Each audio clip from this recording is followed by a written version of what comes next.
दोस्तों, आप सभी को दीपक द्विवेदी का नमस्कार।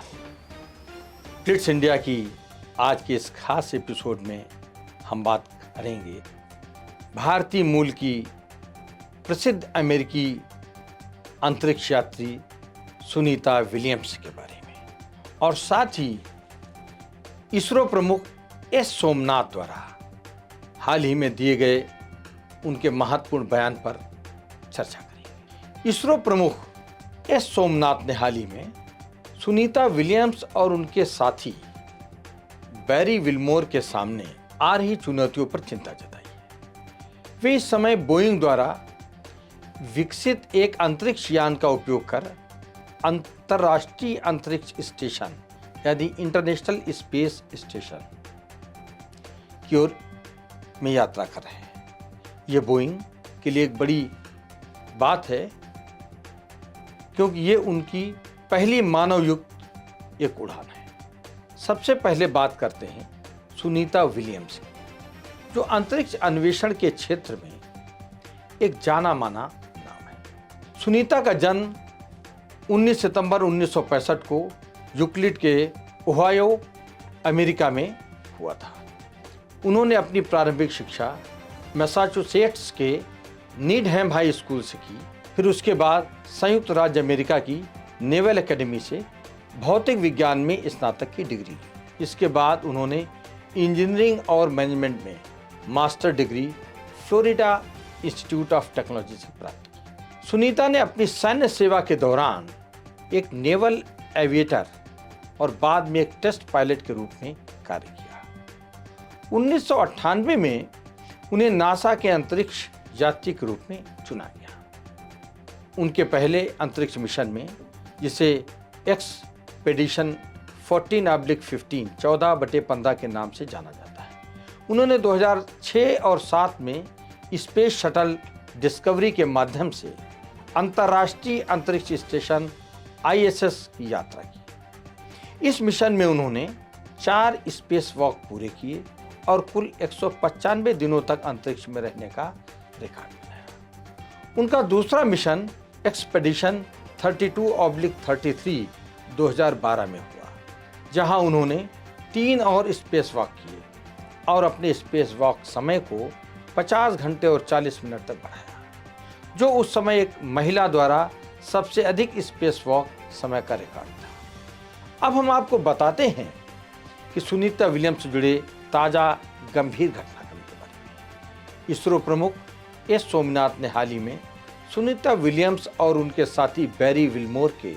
सामने आ रही चुनौतियों पर गंभीर चिंता जताई है। वे इस समय बोइंग द्वारा विकसित एक अंतरिक्ष यान का उपयोग कर अंतर्राष्ट्रीय अंतरिक्ष स्टेशन ISS की ओर यात्रा कर रहे हैं। ये बोइंग के लिए एक बड़ी उपलब्धि की बात है क्योंकि उनकी ये पहली मानवयुक्त उड़ान है। मिशन के दौरान कुछ तकनीकी समस्याएं सामने आई हैं, जिनमें हीलियम गैस का रिसाव और कुछ थ्रस्टर के सही रूप में काम न करने की खबरें आई हैं। एस सोमनाथ ने इस पर कहा कि यान की विभिन्न प्रणालियों में भी विसंगतियां पाई गई हैं, जिन्हें ठीक करना जरूरी है, खासकर तब जब यान की सुरक्षित वापसी की बात हो रही हो। ये मिशन बोइंग के लिए एक बड़ी चुनौती बन गया है और अभी भी कई तकनीकी मुद्दों को हल करने की ज़रूरत है। ये सुनिश्चित करना बहुत महत्वपूर्ण है कि वापसी के समय कोई भी सुरक्षा का खतरा न पैदा हो। सुनीता विलियम्स और उनके साथी इस महत्वपूर्ण मिशन का हिस्सा हैं और उनकी सुरक्षा सबसे पहले आती है। सुनीता विलियम्स की इस यात्रा और उनके समर्पण ने न केवल अमेरिका और भारत बल्कि पूरी दुनिया के लोगों को एक प्रेरणा दी है।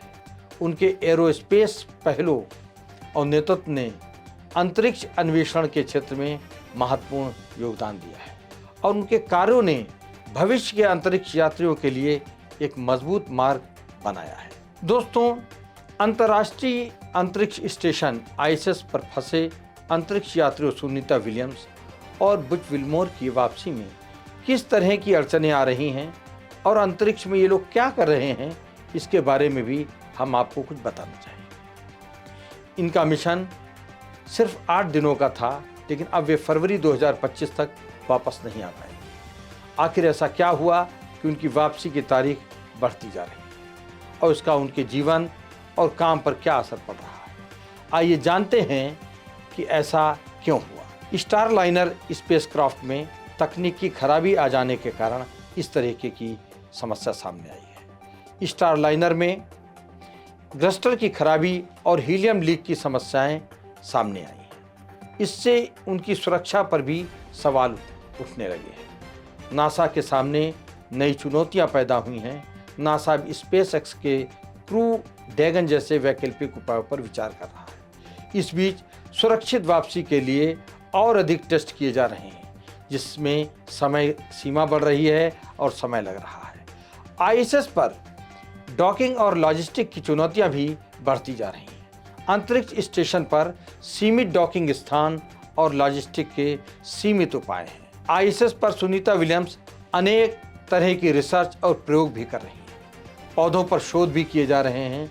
सुनीता विलियम्स ने आईएसएस पर पौधों की सिंचाई और माइक्रो ग्रेविटी में उनके विकास पर महत्वपूर्ण शोध शुरू किया है, जो भविष्य में अंतरिक्ष यात्रियों की खाद्य आपूर्ति में भी काफ़ी मदद करेगा। इस दौरान उनके स्वास्थ्य पर भी प्रतिकूल प्रभाव पड़ रहा है। सुनीता विलियम्स ने माइक्रोग्रेविटी का स्वास्थ्य पर प्रभाव भी अध्ययन किया है, जो अंतरिक्ष में लंबी अवधि के मिशनों के लिए अहम साबित हो सकता है। स्पेस में रिसर्च और बायोमेडिकल न्यूरो डिजेनरेटिव शोध पर भी उनका काम चल रहा है।